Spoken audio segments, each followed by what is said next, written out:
Although we do have some editing skills. Yeah. Right. Hello, everybody. You are very, very welcome. We are super chuffed that you're here for a number of reasons. One, because we're really passionate about this subject, but mainly because we know how utterly frazzled you all are. We've been back for a week. I think it feels like about a year. The amount that you've coped with over the last week has been phenomenal, and we are absolutely delighted that you're taking this time to invest in yourselves. So before we start, just a quick note then. So if you've got a risk assessment in front of you, can you just put it on the floor or put it to one side? If your phone is on and needs to be on, please leave it. I know how busy you all are, but if it doesn't need to be on, if you could just put it on mute, put it on silent, because this hour is for you and to talk about you and your well-being and your self-care, which are more important, more challenging to achieve, but more important than they have ever been before, because we really, really, really need you at the moment. So Adrian and I have written a book together, as you are probably aware.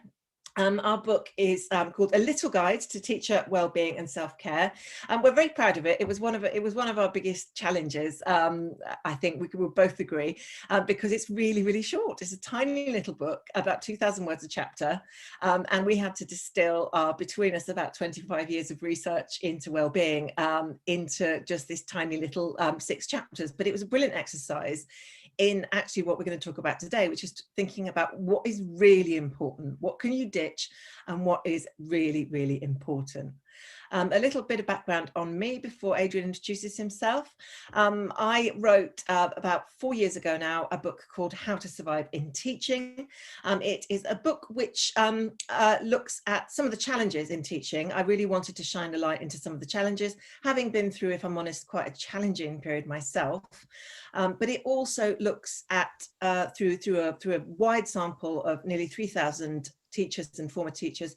It looks at examples of what schools do really well to make sure that they allow their teachers to survive and thrive. Just a tiny bit more on me. I've been teaching for 23 years now. It keeps going up. I currently am teaching school lead at a local pupil referral unit, where I also teach on a Friday. Fridays are officially my favourite day of the week. I work with the Institute of Education. I train teachers for the Teach First scheme.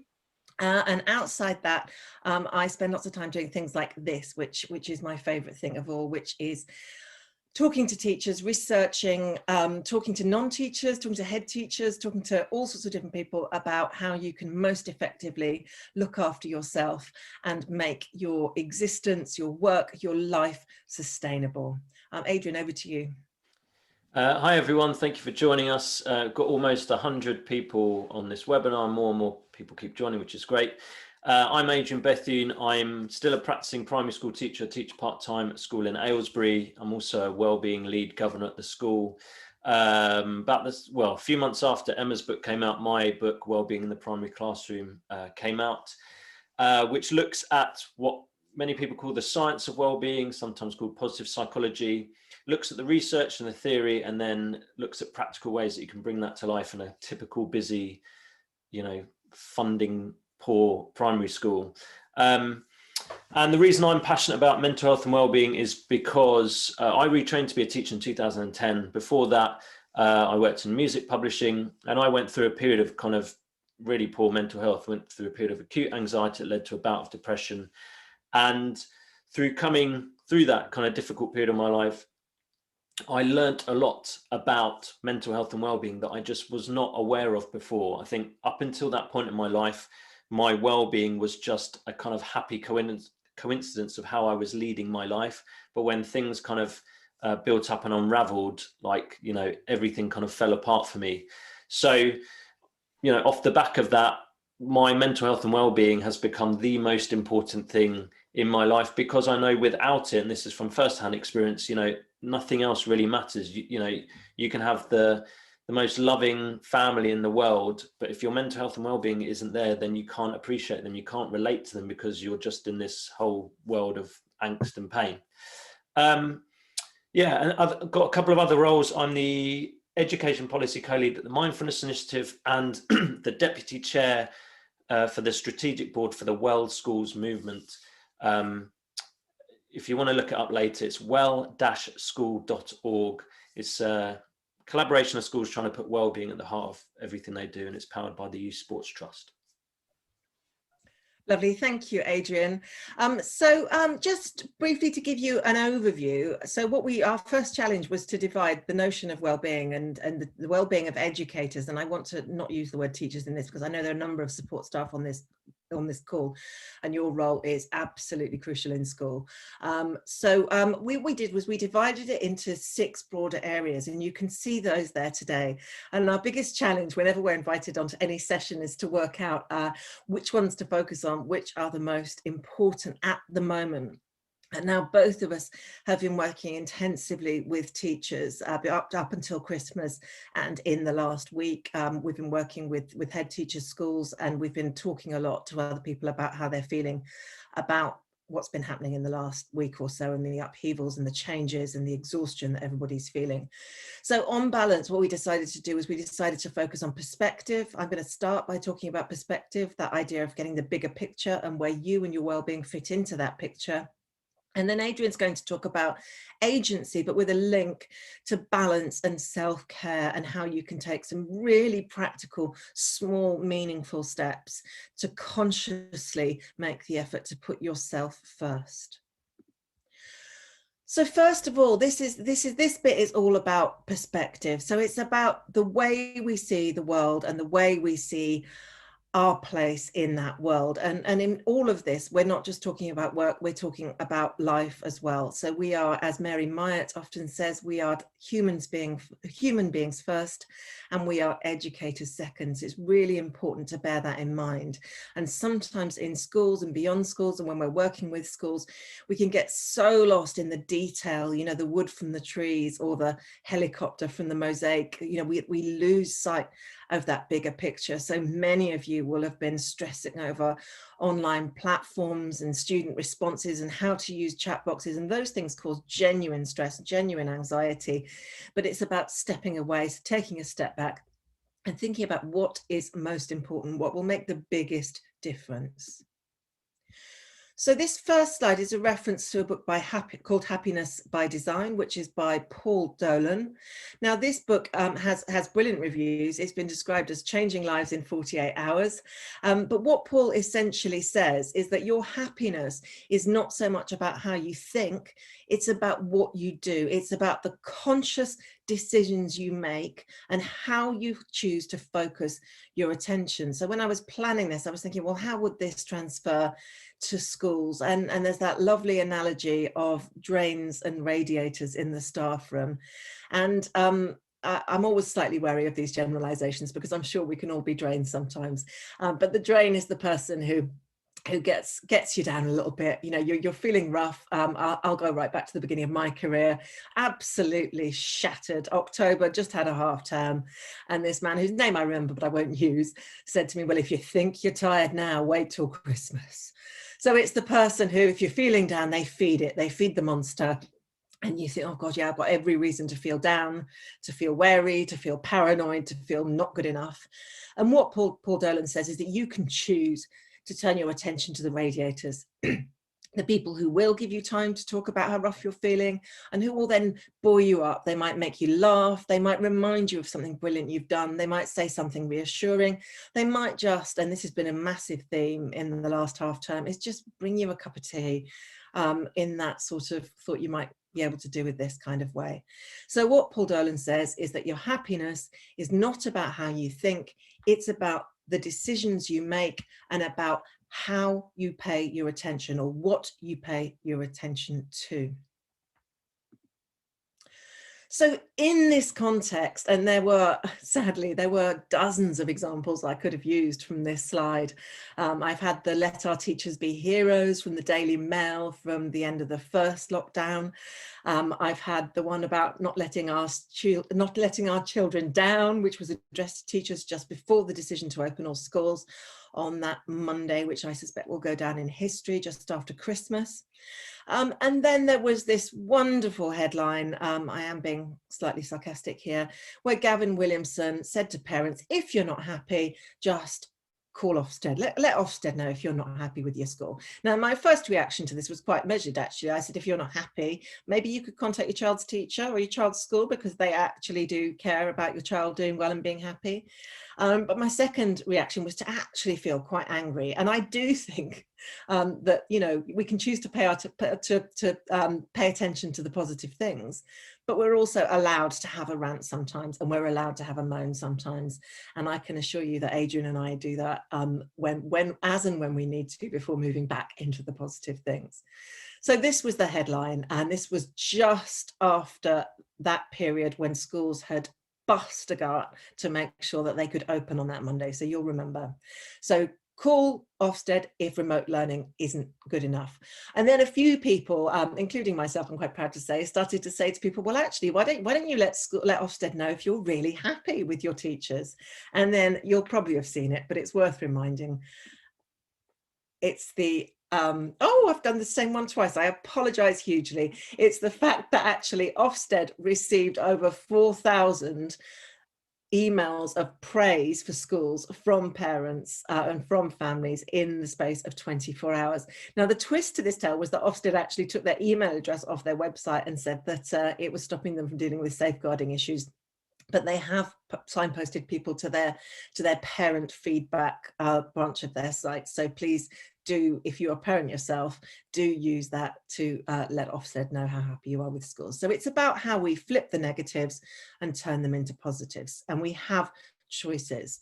The other thing I'll say in the context of headlines is that I'm married to a journalist, and his job is very different to mine, as you'll imagine. There are all sorts of advantages to his job where he can leave his job behind. So he'll go and he'll do a story, he'll finish the story, he'll drive home, and then he's able to switch off completely because that story is done. Now, we know our jobs are hungry and noisy and never finished, and it's really hard sometimes to compartmentalize. But the other thing with his job, of course, is that it means that the news has to be on 24 hours a day. And quite early on in the first stage of the pandemic, I learned that this was doing my mental health no good whatsoever. And I started to use different spaces in the house to get away, to just get away. So there was a space I would get away to just here to get some work done. There was another space I'd get away to just to do some reading and relax and think about nothing in particular and properly switch off. So we have choices about what we pay attention to. So again, you'll get yourself, I don't know how much time you spend on social media, and I'm lucky. I have a very fortunate relationship with social media. I initially used it to keep contact with family who were abroad, and that's how Facebook came about. And then my Twitter came about to help me with my research. So I just used it to crowdsource teachers who were parents to write about for my doctorate. But sometimes we all know that the pile-ons happen, or somebody's post is misconstrued, or somebody says something that a group of people take offense to, and then that poor person is absolutely inundated with criticism and condemnation, and we've all fallen for this. There was a, you may well have seen it, there was a Facebook post from somebody who said they really wanted to work in a small independent village school rather than working on a council estate, and it was a misjudged comment, but it was and I must admit I engaged. It was a misjudged comment, but this poor person would have received, I think, tens of thousands of responses from self-righteous and justifiably righteous teachers, saying that perhaps they weren't cut out for the job. So sometimes we have to make that conscious effort to beware of miserable posts. And just as an example of a miserable post, just we've put one in here so you can see what we're talking about.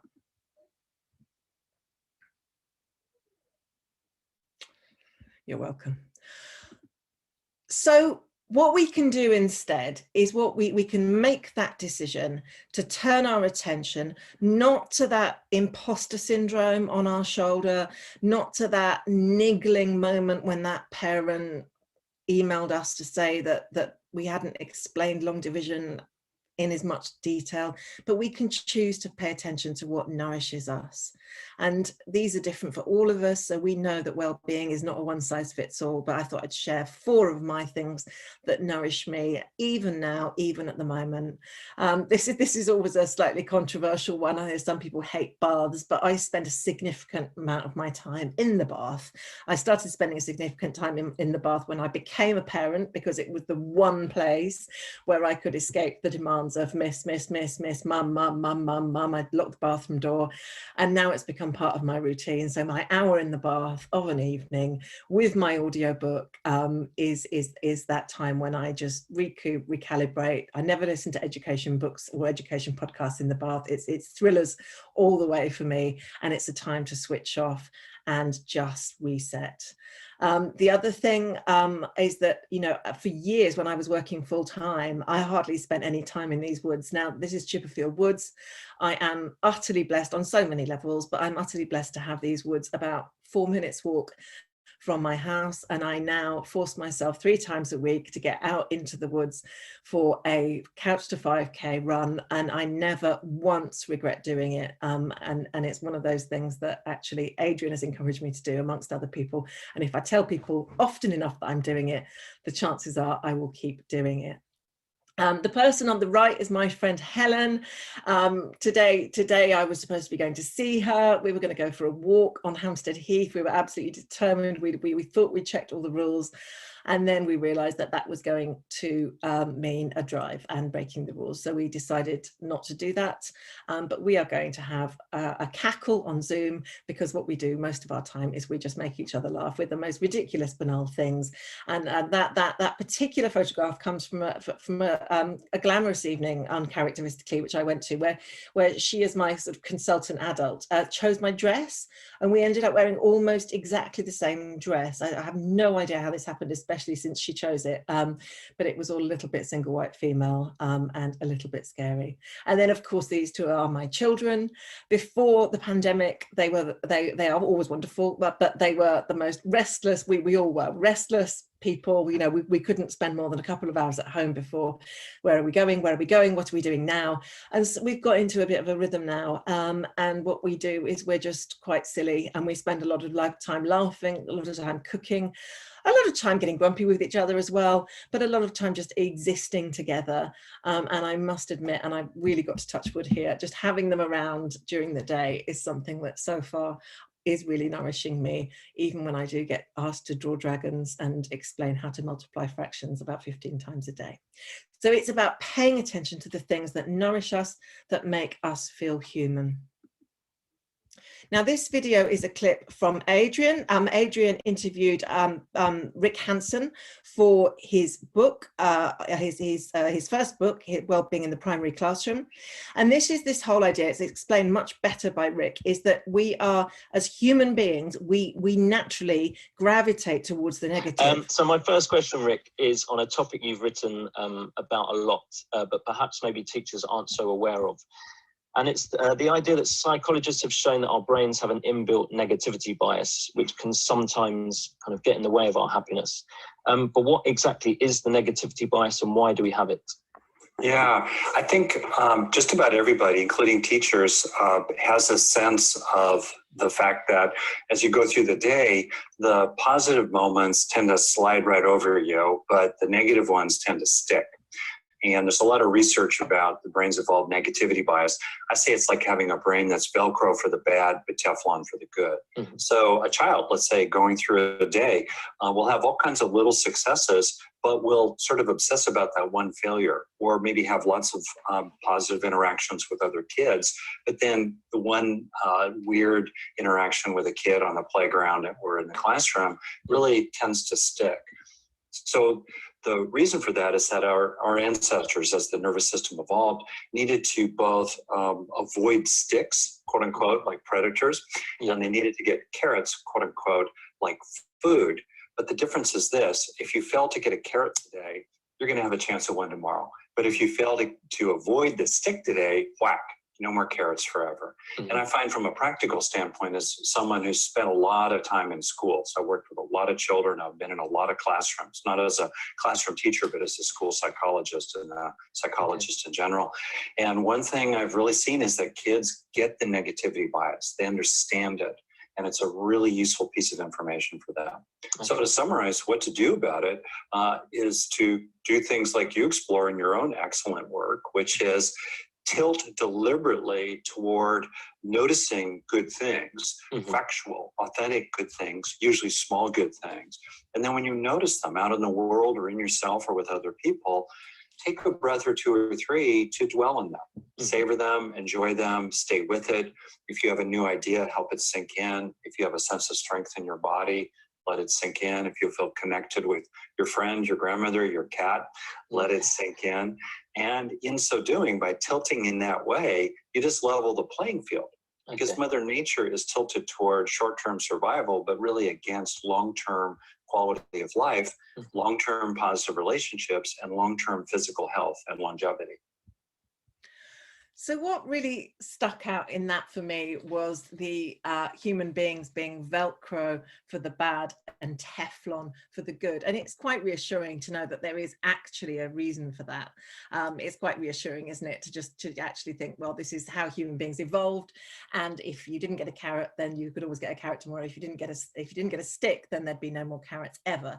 But I found that it was both reassuring, and I liked the word tilt, because what we're not doing is sitting here claiming to you that Adrian and I are relentlessly cheerful Pollyanna characters all of the time, because that would be a complete and utter lie. And we both get very grumpy, we both get very frustrated, and like most well-being gurus, you know, as Adrian talked about at the beginning, we've got there because we have seen the other side of the coin, and we have seen how it is when we spiral down into struggling and really not coping at all. So it's the idea of tilting. So the other day I was really grumpy. I can't remember why I was grumpy. Can't remember. But I forced myself outside, and I found myself, without realizing it, just clocking a daffodil. There was a daffodil, and thinking, why is there a daffodil now? And then when I got home, I suddenly remembered that daffodil, and it just did something little to just tweak my thinking. It really is like everything we write about. It's about the small things. So you will undoubtedly have heard of this. I'm going to ask you to interact in a second, by the way. You will undoubtedly have heard of this. This is an activity called 3 Good Things. Now, it exists in all sorts of different forms. You, like me, will probably have somebody you know on Facebook who regularly posts lovely things that have happened to them. I know people who have, they just write it on a piece of paper, chuck it in a jar, and then at New Year, they open the jar of all the good things. They can be really, really, really tiny. It can be the lovely cup of coffee that you had first thing in the morning. It could be the fact the baby slept for more than 3 hours. It could be somebody smiled at you, somebody brought you a cup of tea. But what a lot of people have started to do, and I'm glad to say it's quite catching, is that they've started to sit down at the end of each day and write down 3 good things that have happened to them on that particular day or week or month or whenever it is, as often as you like. So what I'd like you to do now is I'd like you to think of 1 good thing, just 1 for now, that's happened to you so far today. So you will undoubtedly have been staring at a screen all day, and medal to you for still staring at a screen. But what is it that's happened to you today? 1 thing that has made you smile, that has made you glow, that has nourished you. So I'll just give you a couple of minutes to put those in the chat box, please.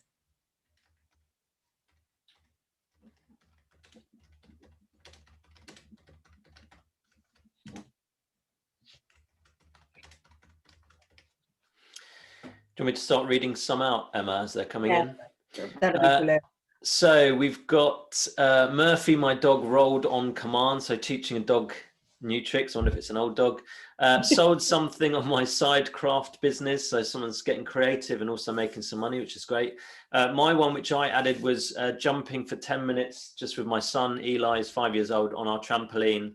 It's just pure joy, no matter how I feel. If you spend 5 minutes on a trampoline, yeah, it's just pure happiness. Having lunch with my children, went for a walk with my son, danced with the children at school. Lovely student who I had a good chat with at break time about travel. The milkman came so we could keep tea and coffee flowing. Walk and hot chocolate with my daughters. There's a lot of physical activities, a lot of walkings, a lot of spending time with family. Positive feedback from parents about home learning. Year 5 virtual choir. Live lesson was a success. Cuddles with my dog. Message of thanks from a parent, which is really nice to hear. Sharing a bag of mini eggs. Completed my first fit workout. First 3 months are free for all teachers at the moment. It's good to know. My daughter lost 9 pounds in the first week of her diet. The winter sunshine. I didn't burn my toast. And there's loads. We've got over 40, so there's not time to go through them all. But yeah. Small So good things.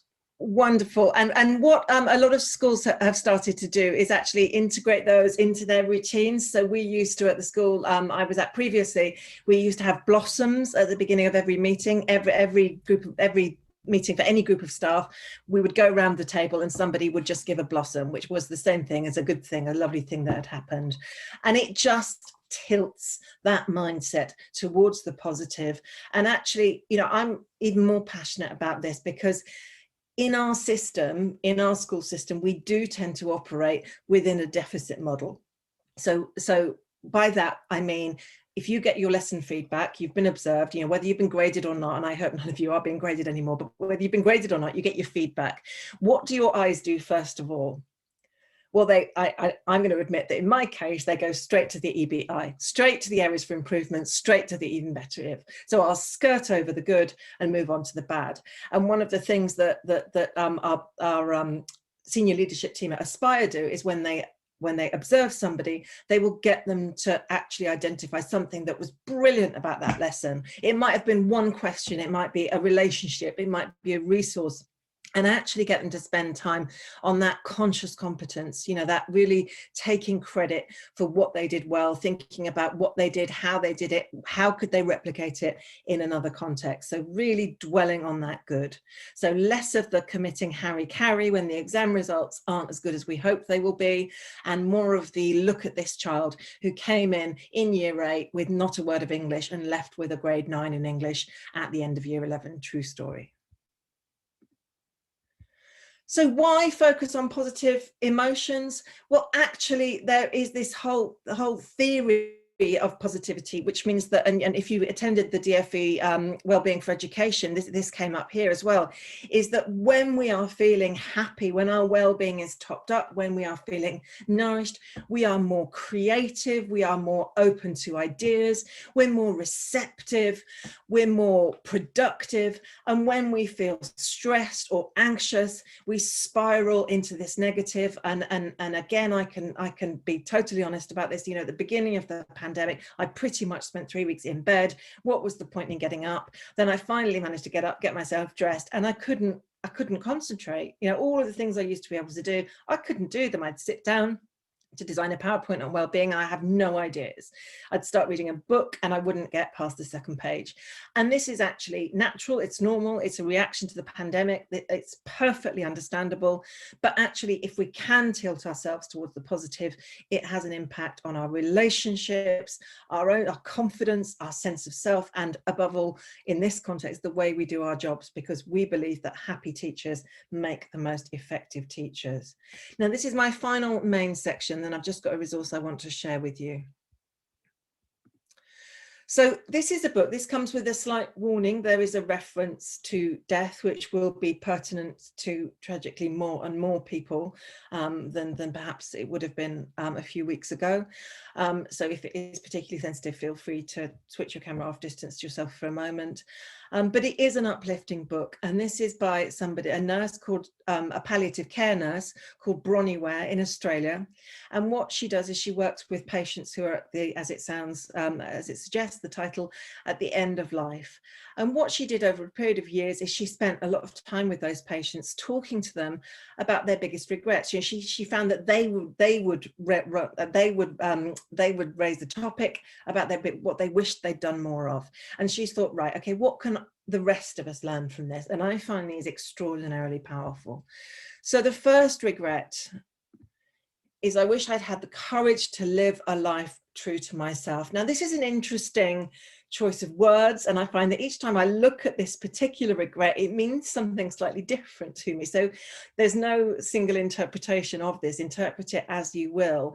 But for me, this is probably about not being a people pleaser. It's probably about not sticking in a context where I'm desperately miserable just because I'm being stubborn and determined that I will make myself liked and make it work, even though all the evidence has suggested that it's not right. It could mean all sorts of different things to you, but it's about values. It's about what you stand for. It's about it's about the reason you get up in the morning and what makes the fire in your belly burn. This one is such a cliche, but I'm so glad it's in here. because we do live in a culture and work in a culture with pockets of presenteeism. Presenteeism is the act of staying at work for excessive amounts of time and then showing off about it, or if not showing off about it, then actually it becoming part of the school culture, that it is normal to stay at school till 6, 7, 8. It is normal to be getting up at 4 o'clock in the morning. If you like getting up at 4 o'clock in the morning, break a leg. But actually, this is not a competition. We are all about the sustainability. And we do not believe that if you're burning yourself out, that you will stay in the profession for as long as we need and want you to stay in the profession. I wish I'd had the courage to express my feelings. So this could be about simply telling someone how much you appreciate them.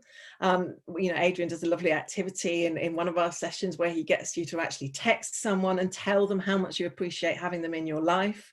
We just had an amusing moment last time where somebody said they now think I'm having a breakdown because it was in the middle of the school day. But the courage to express your feelings, and also the courage to stand up for yourself when someone is making you, someone's behavior or something somebody has said repeatedly is making you unhappy, to take ownership of that and to have that difficult conversation. This one is lovely as well, and this is something we can do at the moment. So the friend I can't walk with today, I am going to call tonight, and this is the whole idea of staying in touch with old friends. A lot of people, when they first enter working in schools, have friends who will say, you've become a half-term friend. I don't see you, I don't hear from you for those 6-8 weeks during term time. And I imagine, of course, you're absolutely shattered, and the last thing you want to do is pick up the phone. But sometimes these things give us energy, and they give us positive energy.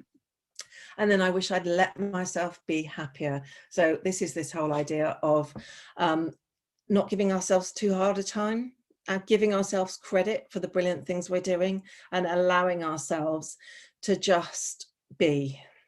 Right, I am going to just show you this resource, which is called a Wellbeing Wheel.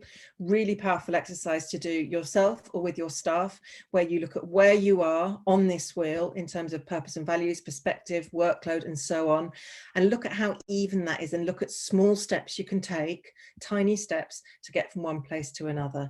But I've eaten into some of Adrian's time, so I am now going to be quiet and shift over to Adrian. Cool, thanks, Emma. Let me just share my screen now. Okay, so why is that not loading?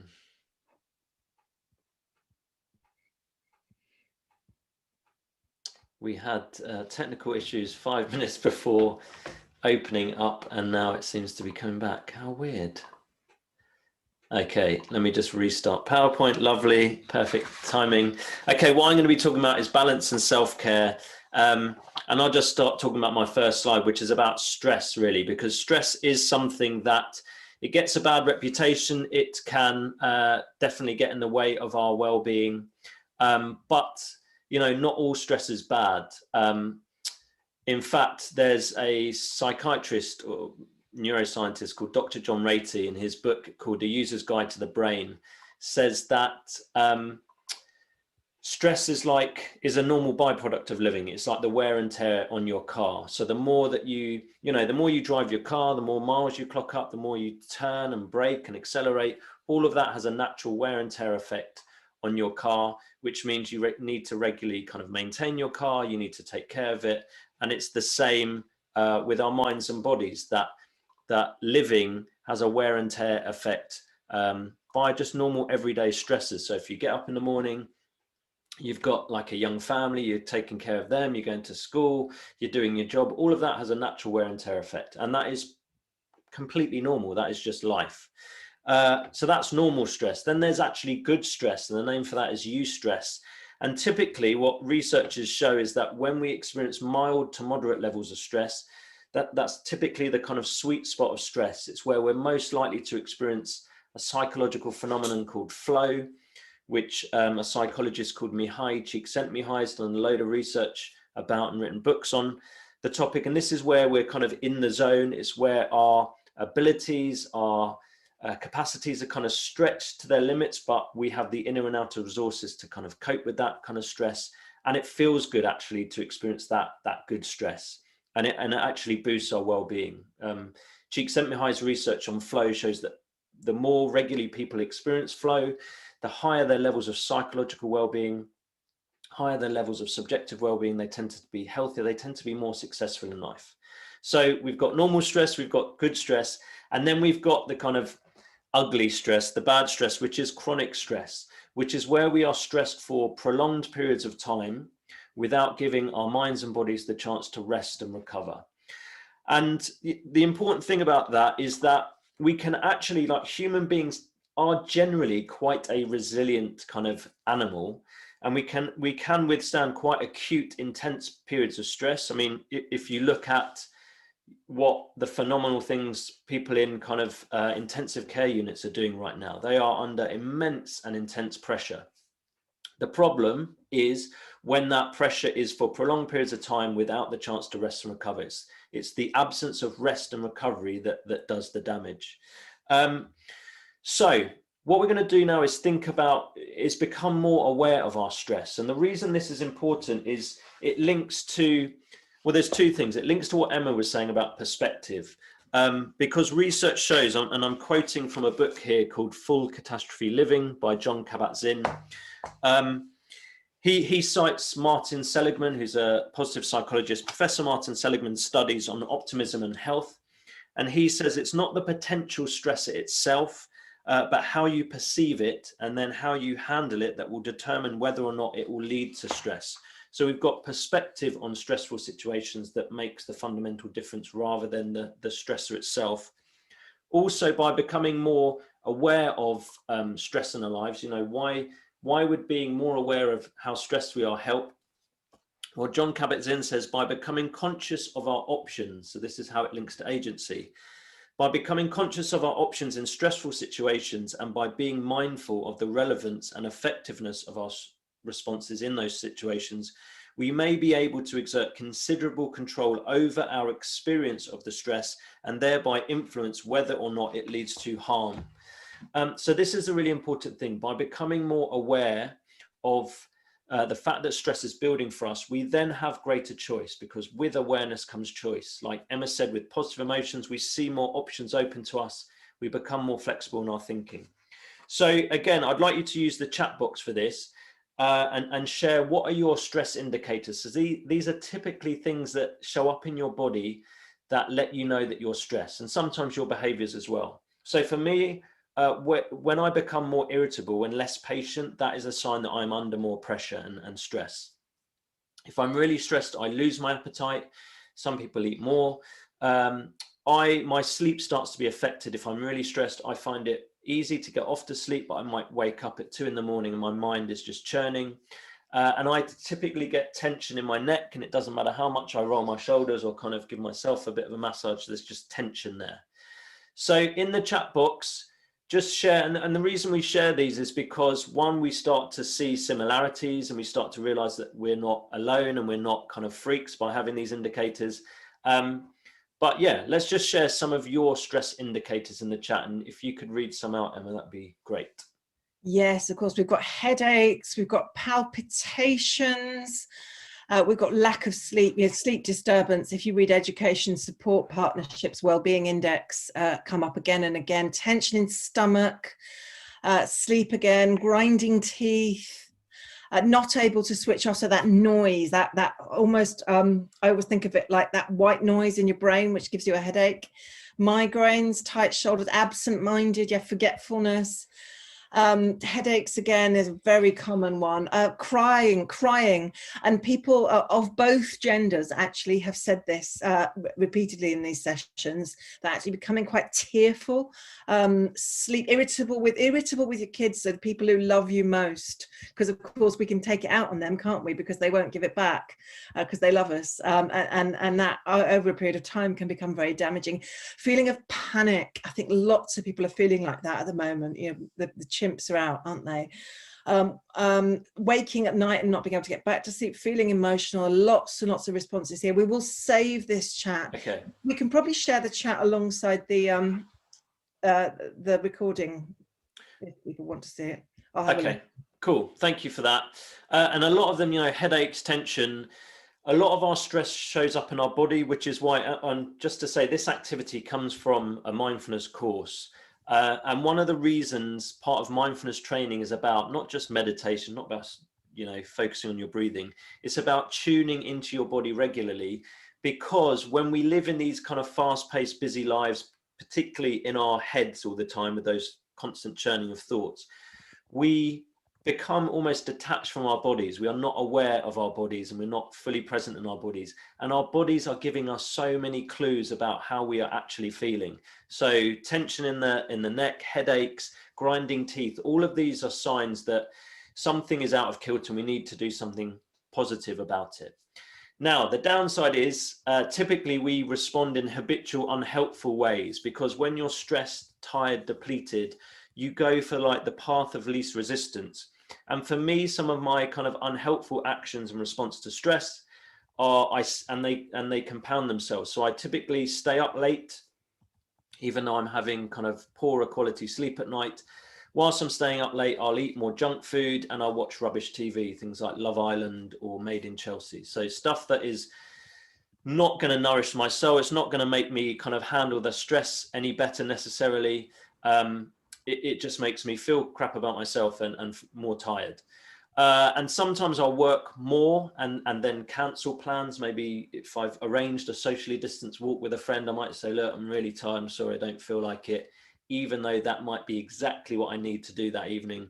Or I'll avoid work altogether. Something's bothering me and I'll just put it on the back burner, do something else. But whilst I'm doing that other thing, that work is just, on my shoulder. So what are your unhelpful actions? These are things that deep down, do not help you manage the stress effectively or the stressful situation. They do not, nourish you, energize you, do not make you feel better. So if you only share what you're comfortable sharing, but it'd be great to hear some of your unhelpful reactions to stress. And these are typically, unconscious. We do them habitually, kind of on autopilot. So I can see stressing over little things, binge eating. Staying up late, gin and tonic, alcohol and teachers are very common. Withdrawal, I noticed that in the section above as well, that desire to withdraw from people when we need them most. Taking it out on the people you live with, very common. Identical to Adrian's. Eating chocolate, so reaching for the junk food. Ignoring to-do lists, just walking away from them or feeling overwhelmed by them. Working more but getting less done, so the impact on efficiency, yes. Starting and stopping things, I do. Getting a sugar rush or seeking a sugar rush, I should probably say. Overworking, and how many of us have been in that position of, I can't stop, I'm so tired, but I can't stop working because the world might actually end. Eating and drinking more, doom scrolling. It's a nice expression. Love that. I'm nicking that. I'm writing that down. Withdrawing, carb loading, ranting. Yes, I do that. Started withdrawing during the pandemic. So have I, actually. I've become far less sociable. Okay, cool. Yeah. Thanks for them. And that withdrawing does, I use this activity in a lot of schools, and that comes up time and time again. We're a social creature, that actually positive relationships build our resilience, but typically when we're stressed, depleted, we retreat, we withdraw, we become more reclusive, which actually again compounds the stress we're feeling. Now, from a mindful perspective, these are positive things, like by becoming more aware of our stress indicators, by becoming more aware of our unconscious, unhelpful actions, we have just kind of shone a light on them. And what these mean is that by becoming aware of them, we then are more aware that we're stressed and more aware that we need to do something kind of more helpful, more nourishing. Which brings me on to the final point, which is helpful actions, sometimes in mindfulness courses called nourishing actions. Now, the reason we are less likely to do these is because they take more effort. So it is easy to stay on your sofa watching rubbish telly, eating junk food. It is far more effortful to get off your backside, put on your trainers and your coat and go for a walk. But when we do these helpful, nourishing actions, even though they take more effort, we 9 times out of 10, if not 10 times out of 10, feel better.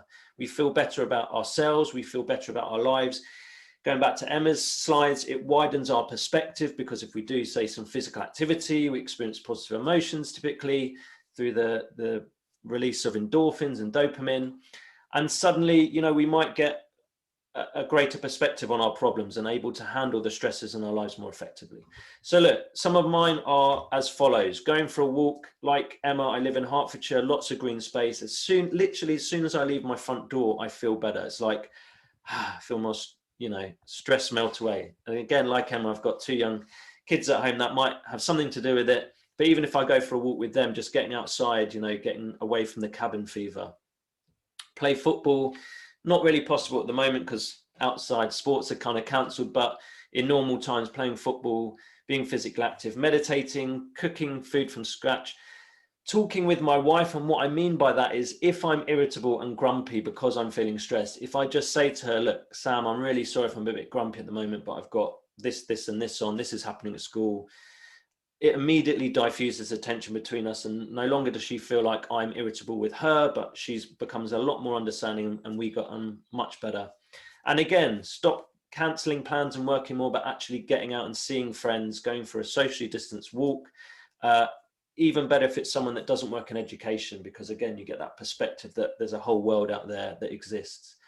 So for the final time, can you contribute your helpful actions? They nourish you, they energize you, they make you feel good about being alive. They take more effort, but you feel better for having done them.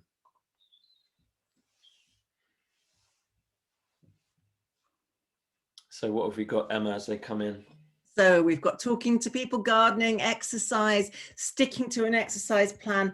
Yes, and I failed on exercise last lockdown completely. I just stayed in bed for most of it. This time I've managed to do it, and I am absolutely determined. And as I say, I tell people I'm doing it so that it keeps me accountable. Talking to people, so actually reaching out. Mindfulness, colouring, yes, colouring, spirograph I found recently. Walk in the woods, lots of walking and running, games with the family, spending time listening to music. Joe Wicks, oh God, I find him stressful. Crafting. Walking and fishing, running, cooking, talking with someone who understands, so choosing your people, your radiator to speak to, singing, silly singing, bubble bath, prosecco, wonderful evening walks, watching the sunset, looking up, a lot of people say, coming off edgy Twitter for a while, yes, stepping away from social media, knitting. I'm hearing more and more about knitting. I'm quite tempted. Cooking, reading, walking, so lots of wonderful stuff. I thought I said barking, Neil Cousins. Baking. Baking, not barking. Okay. Wonderful. Okay, so thank you for that. And as we've been saying throughout this, you know, well-being is subjective. What works for me might not work for you. It's about finding what works for you. It's about knowing, having those kind of go-to activities that you know, if you do them, it just gives you that kind of greater perspective on your problems, on your issues. You know, it gives you a bit more energy, it builds your resilience so that you can handle those kind of tricky aspects of your life. So essentially, the non-rocket science bit of this slide is do more of the helpful actions and less of the unhelpful actions. That is easier said than done, which is why Emma and I always share this next slide, which comes from behavioural science.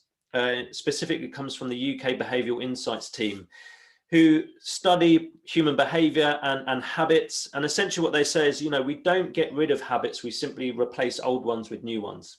And this framework, it's called EAST, is just a simple framework to keep in mind to help you be more successful at establishing new, what I call healthy habits of body and mind. So for example, let's say you wanted to do more physical activity. The first thing, and it's the most important thing actually, is you have to make it as easy for yourself to do the new habit as possible.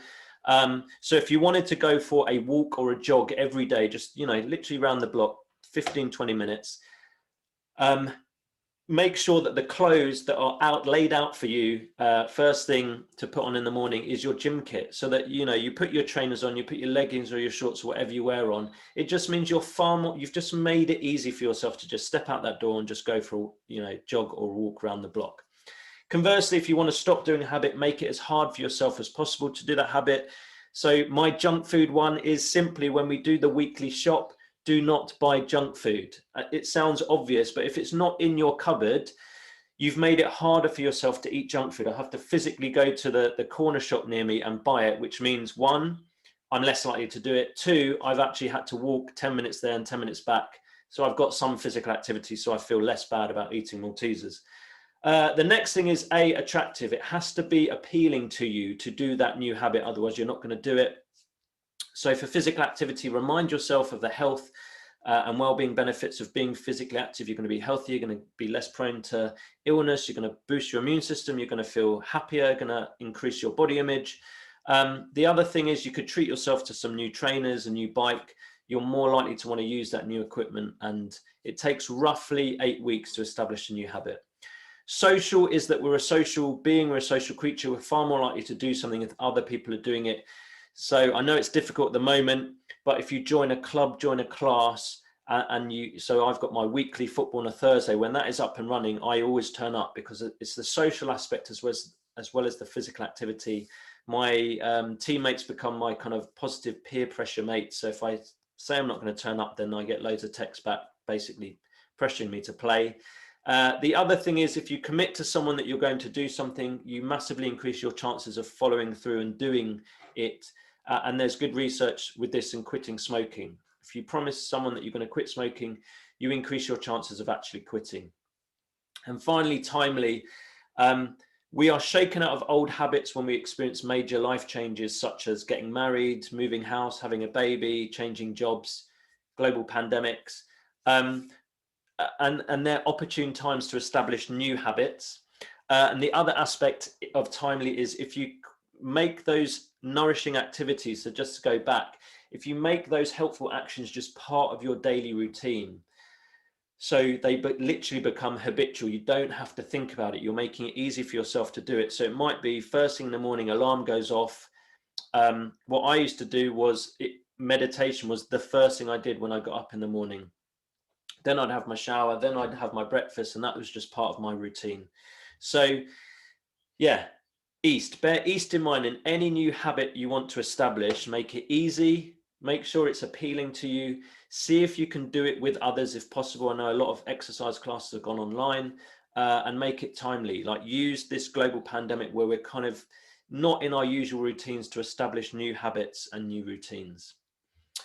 Because of time, I'm literally going to whistle through these next slides, and we might go over by 5 or 10 minutes. If you have to leave at 5, we completely understand, but if you can stick around just for a little bit extra, that'd be great. Professor Laurie Santos teaches at Yale University. She teaches the most popular course in the history of the university. It's basically a course in the science of well-being. Just to say, as a side note, her course, if you Google Laurie Santos Science of Wellbeing, she's put her course for free online. You can do it on Coursera, and I'm partway through it, and it's fascinating, so I'd highly recommend it. I heard her talk a couple of years ago, and she said that people underestimate just how important good sleep, nutrition, and regular physical activity are for their well-being. These are what I call like just the bedrocks of well-being. These are like, you know, if we're not doing these, then 3 good things and mindfulness, meditation, they're not going to have the positive impact that we know they can have.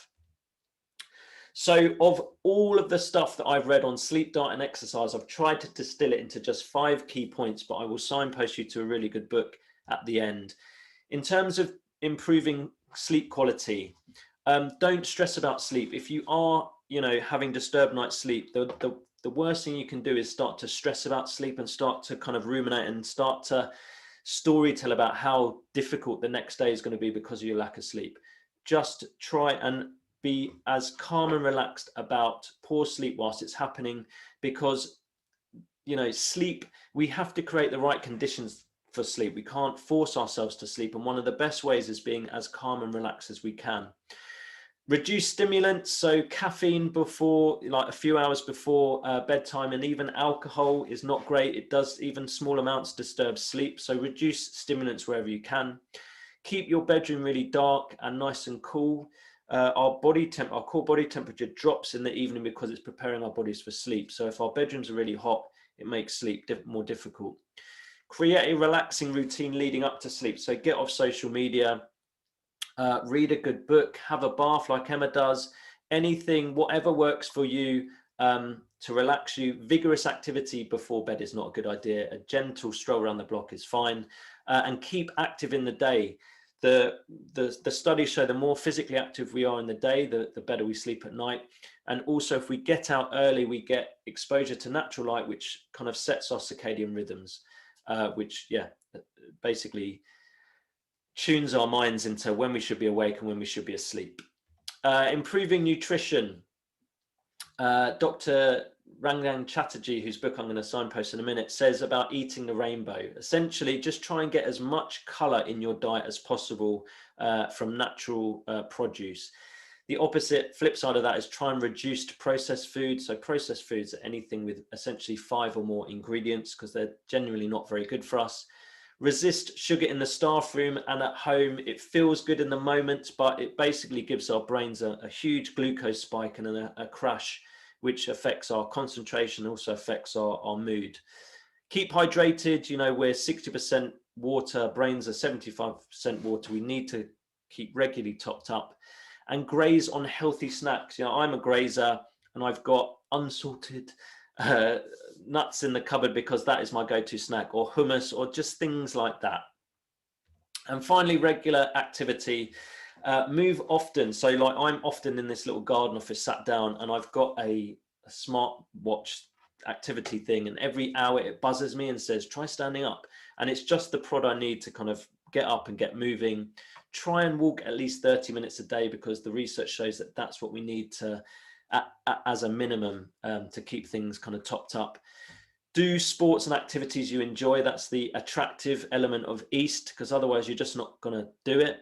Find a friend or someone else to do physical activity with. You're far more likely to do it. And get down in nature. There is so much research that just being in natural settings lowers our blood pressure, lowers cortisol levels, the stress hormone, boosts our immune system. So this is the book that I was referring to. It's called The 4-Pillar Plan: How to Relax, Eat, Move and Sleep. It's research-based. It's really practical. There's loads and loads of good ideas. He's got, I think, 3 more books that have come out since then, but this is my favorite that he's written. So I would highly recommend that book. The last 2 things I want to talk about is otherishness. So this links to perspective. It links to agency. The gentleman on the screen is Professor Adam Grant, based at Wharton Business School. And he wrote a book called Give and Take. And it looked at, you know, people that give a lot. So whether it's giving to charity, whether it's giving time, emotional support, whatever, typically givers fall into one of 2 categories: selfless givers and otherish givers. And when I read his work around this, I immediately thought that typically, from my experience, teachers fall into the kind of selfless giving category. We think about others more so than we think about ourselves, what others need more than our needs. But what Adam Grant's research shows is if we can be more otherish, so this is people that are outward facing, they give to others, but they are very good at knowing what they need and looking after themselves, you become far more sustainable in giving. And essentially, selfish givers, the kind of hallmarks were they tended to give regardless of purpose. So, you know, if anyone asked them to help on a project, regardless of whether that project or activity or task aligned with, you know, what was important to that person, they just said yes. So they were, like Emma said, they're typically people pleasers, and they were yes people. Because of that, they were often taken advantage of. So if you're someone that is very efficient at school and you are a people pleaser and you're a yes person, you typically get given all of the jobs, because they're like, give this to Emma because she's really efficient, she'll get this done. But you start to resent that over time, because you feel overburdened and you end up resenting giving. You say yes, but you're kind of cursing the person under your breath. And essentially, this is why it resonated with me. And we think about the high dropout rate in education. Selfless givers are far more likely to burn out. It's not sustainable at all. So what Adam Grant says is we need to be more otherish, and these are the hallmarks. Otherish givers have a very clear sense of purpose. They know what's important to them. They have, you know, a strong moral compass. They have a clear set of values. And if someone asks them to help with something and it's not aligned with their sense of purpose or values, they are more likely to say no. This links to the second point. They have clear boundaries, generally linked to their sense of purpose. They're far more assertive at saying, sorry, I can't help you with that. Or they're boundaried and say, look, I can't help you now, but I can next month.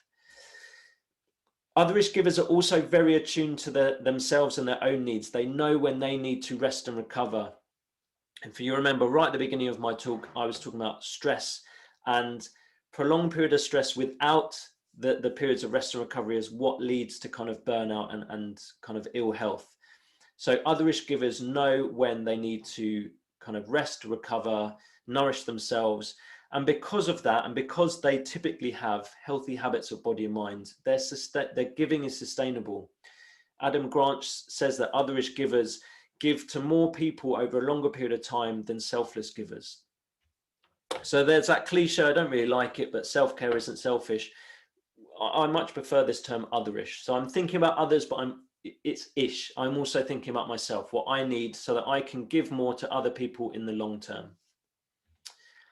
And, you know, the little things matter. Like everything that Emma and I have shared about, these are small tweaks, small changes that we can do. You know, we're talking about going for a walk at lunchtime, you know, round the block. We're talking about writing down 3 small things that have gone well for you at the end of the day. We're talking about reaching out to friends and staying in contact with them.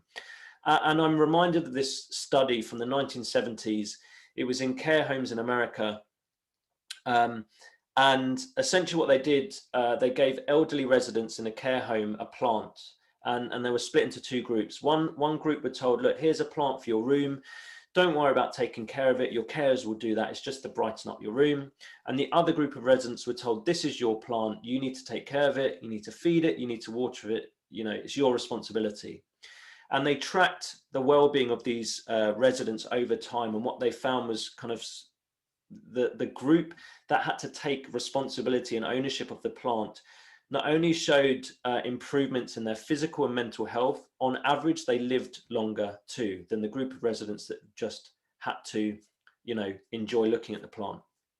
And the researchers concluded it was the sense of control and agency that the residents that had to take care of the plant, that increased in them. Because these residents, every aspect of their life is done for them. You know, their cooking is done for them, the cleaning of the room, they're often even bathed by their carers. And they have no sense of control and agency of their lives. And just this small tweak was what improved their physical, mental health and their longevity. So the small things matter. Do not underestimate the small tweaks and changes you can make in your lives to improving your physical and mental health. Linked to this, you know, I think in the wider context, yes, we do need to change the education system. Sometimes a criticism of focusing on individual well-being is that, you know, if you're not changing the system, then you're going to continually have sick teachers. And I agree with that. But I also agree that we have to look after ourselves so that we have the energy and the mental capacity to change the system for the better. I saw this tweet which really resonated with me. It said, schools must value disruptive voices in the staff room, in the staff body. It's dangerous to surround yourself with yes people and groupthink. Be a positive disruptor, dare to question the status quo and share your rebel ideas. So in terms of agency and making small changes, you know, push back on the status quo. If things aren't working for you in your school system right now, challenge it in a constructive way. I tweeted earlier that, you know, if you're finding that your life and work is in such a way that it doesn't feel sustainable, it probably isn't, which means you have to change something now. You can't wait till half term when maybe we're back in the classroom. You have to make small changes now, and it might be that we have to let some things go in order to make this kind of more sustainable. And just to end, you know, with why many of us are kind of doing the work that we do, and this links to being otherish, and it links to having a clear sense of purpose. You know, typically when you ask teachers, why are you doing, or educators, why are you doing the job that you do? Typically the answer is along the lines of, you know, to positively impact the lives of children and young people. And I just wanted to end with this. It's a short clip. It's Ian Wright, a famous former Arsenal and England footballer. And he famously was reunited with a former teacher, that's Mr. Pigeon on the right, because Ian Wright had a really difficult kind of early upbringing. His biological father was absent. He was raised by a kind of abusive stepfather. But Mr. Pigeon made a real difference in Ian Wright's life, and he was famously reunited with this teacher, and it went viral on YouTube. This isn't that clip. This is him talking about that kind of being reunited on Desert Island Discs. But I just think it gets to the heart of why we do what we do, and the impact that we can have on young people's lives. Hopefully you can hear this. I know he loved me. You know, I don't know why he chose me. I'm glad that he did. He was the one who taught me about Jimmy Greaves, and making sure when you finish, Ian, when you're going through with the goalkeeper, look for the space, score beautiful goals. Oops. But he gave me responsibility. I mean, I used to collect the registers from the teachers. Then they made me milk monitor. I really liked that. And, you know, what was that like for the kid who couldn't sit still? Well, it was really good. I just felt important. He wouldn't let me play football if he'd heard that I've been naughty in class. He just gave me a sense of feeling like I had some use. You know, it was really weird because the viral video that went around. Where yes, in 2010, you were reunited with him, and that video clip online's been viewed over 2 million times. You had thought that he had passed away. You'd been told incorrectly. Couldn't find him. I was doing a television show, and there's a bit in it where I had to go back to the ground and just sit in the director's box. And so I was sitting there in a reflective moment, and then he just came off my right shoulder. And I'd said to him, "Oh my gosh, I thought you died, I thought you was dead." And he said, "Well, I'm very much alive, Ian," something like that. And then he said how proud he is of me. And then I hugged him, and because he was 3 or 4 steps up, I felt like I was like 7 again. I remember him saying, you know, because he was one of the youngest pilots in World War II. And when we won the war, he was one of the pilots chosen to do the flyover of Buckingham Palace, right? So I remember him saying that he was more proud of the fact that I played for England than him flying over Buckingham Palace. Oh, Ian. I love that man. Gosh, man, I'm so sorry to people who are listening. I'm just turning into this bumbling, crying guy. But they'll all be crying with you, Ian, don't worry. When he said that, he changed my life just by recognizing, I don't know what it was when I was standing outside that classroom, that I needed more. And he gave it to me. So a powerful kind of clip then. I just think every time I listen to that, it just reminds me why I do what I do, and the impact that everyone that works with young people can have. So just to kind of sum up my section, know when you're stressed and choose more helpful actions. Keep East in mind for developing healthy habits. Take care of sleep, nutrition, and exercise. There are small little tweaks that we can do to improve those things. Learn to be more otherish, which is outward facing, but also really taking good care of yourself. And take action, positively disrupt in small ways. You know, it all counts. Yeah, Emma and I are happy to stick around for, you know, the next 5 or so minutes. We completely understand we've gone over by 10 minutes, so I definitely apologize about that on a wellbeing session. It's your evening. So if you need to leave now, we completely understand. We will share the video recording with people that have registered. But yeah, if you want to ask questions, we'll stick around for the next 5 minutes or so. You can enter them into the chat. You can unmute yourself. But yeah, we hope you've found this afternoon session useful, some practical ideas, and there's plenty more if you haven't read it already in our book.